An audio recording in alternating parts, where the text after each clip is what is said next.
Pada tahun 1987, Nancy Cassin bertemu dengan Robert Kissel. 2 tahun kemudian, mereka menikah pada tahun 1989. Robert merupakan seorang pemuda. Dia bekerja sebagai investor saham terkenal.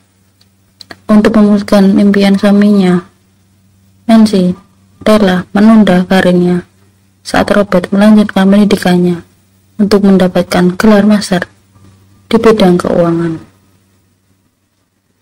Hidup mereka berjalan baik. Mereka memiliki 3 orang anak, dan Robert menghasilkan jutaan dengan bekerja di beberapa perusahaan investasi top New York. Artinya tidak ada lagi yang bisa diminta oleh keluarga yang bahagia, yang sukses secara finansial. Pada tahun 2000, Robert dipekerjakan oleh Wall Street Merrill Lynch sebagai manajer investasi global di Hong Kong. Awalnya, Nancy memandang kepindahan itu sebagai sebuah petualangan dan kesempatan untuk tinggal di negara lain dan merasakan budaya yang berbeda. Akan tetapi, Nancy membenci apa yang dianggap sebagai kota kotor dan isolasi yang diciptakan dengan menjadi orang Amerika di negara asing. Nancy rindu pada kampung halamannya. Dia ingin berada di Amerika, tapi Robert tidak menyetujuinya. Tampaknya hanya ada satu lagi bagi Nancy untuk kembali ke rumah bersama anak-anaknya dan tetap menjalani gaya hidup mewah yang biasa dia lakukan. Ada ribuan ekspatriat yang tinggal di Hong Kong. Banyak dari mereka adalah pekerja laki-laki yang menyeret istri dan anak-anak mereka untuk ikut dalam perjalanan. Sementara laki-laki bekerja dengan jam kerja yang padat, istri mereka dibiarkan merawat anak-anak mereka di rumah dan berteman dengan ekspatriat lain, mencoba menjalani kehidupan Amerika di tempat yang asing. Robert dan Nancy hanyalah salah satu dari pasang ini, tetapi kehidupan mereka identik dengan yang lain. Warga Kissel tinggal di gedung tinggi mewah yang dibangun semata-mata untuk menampung komunitas Amerika. Sementara Robert bekerja sepanjang waktu, Nancy menjalani kehidupan yang oleh orang Cina disebut Tai-Tai, terjemahan kasar, istri kaya yang manja. Sama seperti istri di Amerika lainnya, Nancy menghabiskan hari-harinya sendirian, kecuali dengan bantuan wanita setempat yang disewa atau ketika dia menjadi sukarelawan di sekolah internasional Hong Kong, tempat anak-anak diajari mata pelajaran mereka, dan terkadang keluarga itu menghadiri Singanghua. Terkadang Nancy menjajah ke Hong Kong, tapi tidak sering. Dia muak dengan bersihan kamar mandi penduduk setempat yang tidak hati-hati dan lelah dengan penampilan yang dia terima saat berjalan di jalan atau saat naik bus. Nancy sangat kesepian, ditambah dengan suasana hati yang tidak stabil dari seorang suami yang membuat hidupnya sedikit berantakan. Karena jam-jam yang sangat padat, Robert mulai menggunakan kokain untuk menjaga dirinya tetap terjaga dan energik. Segera dia mulai menambahkan alkohol ke dalam obat-obatan. Kombinasi yang berubah menjadi saluran pelecehan fisik dan mental terhadap Nancy. Robert tidak memperkenankannya. Dia mengejeknya dengan mengatakan bahwa dia gemuk dan tak lagi menarik. Nancy bekerja keras untuk mempertahankan penampilan yang sempurna. Itulah yang dilakukan semua para wanita. Para wanita tidak membicarakan masalah mereka satu sama lain. Sebaliknya mereka menerima mereka sebagai bagian dari istri orang kaya. Pada musim dingin tahun 2003, membawa virus SARS yang mematikan dunia, terutama orang Cina, menyaksikan dengan ketakutan ketika SARS terus membunuh mereka yang terkena.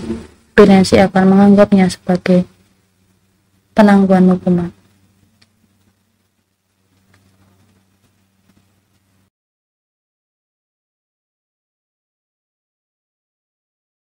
Para wanita dan anak-anak Amerika berbondong-bondong meninggalkan Hong Kong. Nancy dan anak-anaknya berada di antara mereka, menuju rumah liburan Giselle di dekat Stratford Monte Vermont. Dasar menyebar, para istri menonton laporan televisi secara terus-menerus dan mengkhawatirkan keselamatan suami mereka. Tampaknya ada indikasi bahwa bahaya akan segera berlalu. Nancy lalu memutuskan untuk membeli Wisdom Home Theater untuk rumah Vermont. Pria yang datang untuk memangsanya adalah Michael Delpire, pria sederhana yang akan membawa perubahan dalam hidupnya. Saat Delpire menjalankan bisnis pemasangan sistem teater, dia dan Nancy berbicara. Saat mereka berbicara, Delpire memberitahu Nancy bahwa dia sering terlihat tertindas seperti ibunya, yang dianya oleh ayahnya yang pecandu alkohol. Nancy mengakui bahwa dia berada dalam situasi yang sama. Nancy menemukan lebih dari sekedar bahu untuk menangis di Delpire. Keduanya akhirnya berselingkuh, dan Nancy melimpahi kasihnya dengan hadiah-hadiah mahal. Dia bahkan membuat tato atas desakan Delpire, suatu yang selalu dilarang Robert untuk dilakukan. Ada hal yang tidak diketahui oleh Nancy, bahwa Robert menyewa jasa penyidik swasta untuk mengkonfirmasi curigaannya bahwa Nancy berselingkuh dengan lelaki lain. Tidak butuh waktu lama bagi orang yang disewa untuk mengumpulkan bukti perselingkuhan. Pada Juli 2023, virus saat tampaknya sudah terkendali, dan Nancy serta anak-anaknya kembali ke Hong Kong. Namun tidak berarti perselingkuhan dengan Delpire berakhir. Keduanya tetap berhubungan secara terus-menerus melalui telepon maupun email. Sekembali ke Hong Kong, Nancy bertemu dengan Robert yang masih minum kokas yang sangat obsesif. Dia telah mengendalikan sebelumnya perilaku tipikal ahli keuangan, tapi dia bahkan lebih dari itu sekarang mengamati setiap gerakan Nancy secara terus-menerus, bertanya tentang dengan siapa dia menghabiskan waktunya selama dia pergi dan di mana dia berada. Kekerasan fisik menjadi lebih sering dan semakin kejam. Nancy telah merasakan begitu banyak kebebasan, begitu banyak cinta dari Delpire selama dia berada di Vermont, dan dia tidak ingin melepaskan perasaan. Nancy juga mempunyai ponsel rahasia untuk berhubungan dengan Delpire, tapi dia tidak tahu bahwa Robert telah menyewa detektif swasta di Hong Kong untuk menginstal perangkat lunak spyware di komputer keluarga yang juga melacak email dan penggunaan internetnya. Bagi Nancy, jerat itu mengancam, dan pertanyaannya, dengan siapa yang diikat?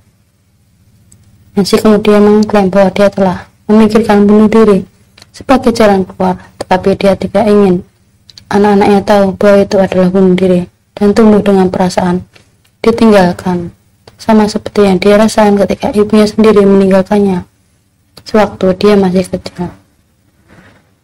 Di Hong Kong, dia mengunjungi beberapa dokter dan mendapatkan 5 resep, yaitu obat rapal, obat penghilang rasa sakit, Dextromethorphan, obat penenang, Lorivan, antidepresan, dan pil tidur. Setelah itu, Robert menghubungi klinik swasta Vermont dan memberitahunya bahwa dia mencurigai Nancy meracuni Scott malamnya. Penyidik meminta Giselle untuk mengirimnya sampel minuman, baik kemudian bersaksi bahwa Robert tidak pernah melakukan. Pada hari Minggu, 2 November 2003, Andrew Townsend, putrinya yang berusia 7 tahun, bermain. Keluarga Townsend juga ekspatriat yang tinggal di komplek apartemen Hong Kong yang sama. Saat anak-anak Giselle bermain, Townsend meminta segelas air bagi gantinya putrinya, dan salah satu gadis Giselle membawa dia dan Robert masing-masing segelas milkshake buatan sendiri. Tenzel menegak minumannya dan pulang bersama putrinya. Tibanya di rumah, istrinya memperhatikan bahwa wajahnya memerah. Dia mengeluh merasa lelah dan pusing, dan langsung pergi tidur. Meskipun istrinya berusaha keras, dia tidak dapat membangunkan Tenzel. Ketika dia akhirnya bangun sendiri, dia tidak makan. Dia akan kembali tidur, dan keesokan paginya, dia hanya memiliki sedikit ingatan tentang malam sebelumnya. Kemudian, dia menggambarkannya sebagai sejenis amnesia. Sementara itu, di rumah Giselle, Robert juga terlelap. Itu dalam akal baik digambarkan sebagai ketidaksadaran. Saat dia tidak sadarkan diri, Nancy mengambil patung seberat 8 pon dan membunuh Robert dengan benda itu 5 kali di kepala. Setelah memukulnya sampai mati, dia menggulung tubuh Robert menjadi permadani besar dan menyembuhkannya selama 3 hari. Pada tanggal 5 November, seorang petugas pemeliharaan gedung datang memindahkan permadani ke gudang. Suatu tentang umur itu tidak cocok dengannya, dan dia memutuskan untuk memeriksanya. Di kurungan permadani itu, tubuh Robert Giselle ditemukan dalam keadaan dipukuli. Dengan bukti yang terdiri dari perselingkuhan jarak jauhnya, ria pencarian internet, dan kesaksian Andrew Tenzel, polisi memberi apa yang mereka butuhkan untuk menuntut Nancy Giselle atas pembunuhan suaminya. Meskipun Nancy mungkin menjalani kehidupan di Amerika, dia akan menghadapi persidangan di Cina, tidak seperti di Amerika, di mana sindrom wanita yang dipukul adalah pembelaan umum melakukan di sistem hukum Hong Kong yang sangat berbeda dengan menimbulkan efek yang buruk.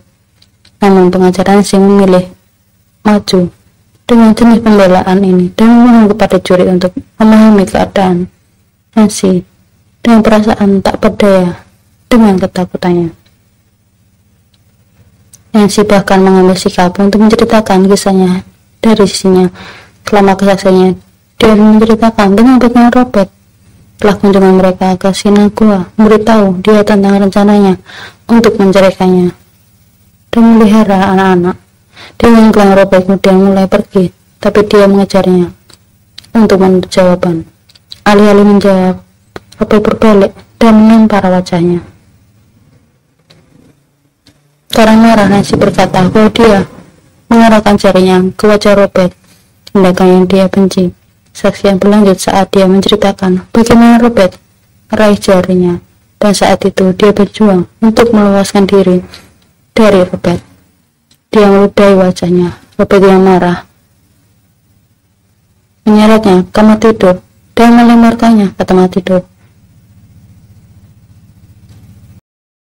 Akhirnya Nancy dapat membebaskan diri dan menyebabkan keduanya terjatuh di lantai. Tapi saat dia merangkak pergi, Robert meraup kakinya dan mulai menaruhnya ke belakang dengan panik.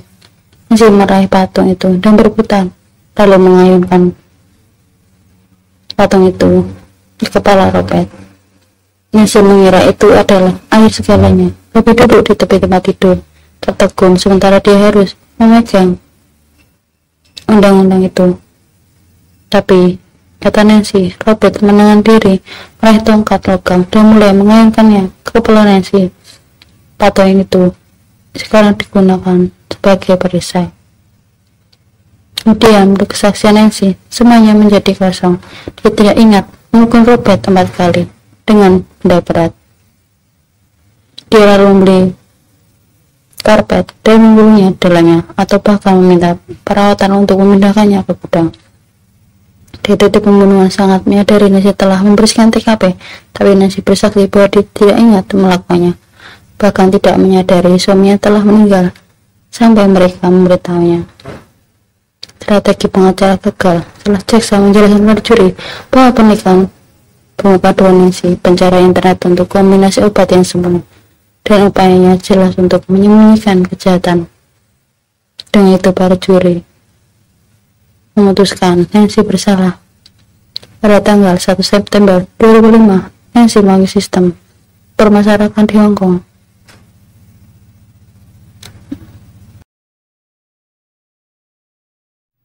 Pada tahun 2014, Nancy Giselle mengatakan dia tidak menyesal atas kematian suaminya, dan juga saat itu dia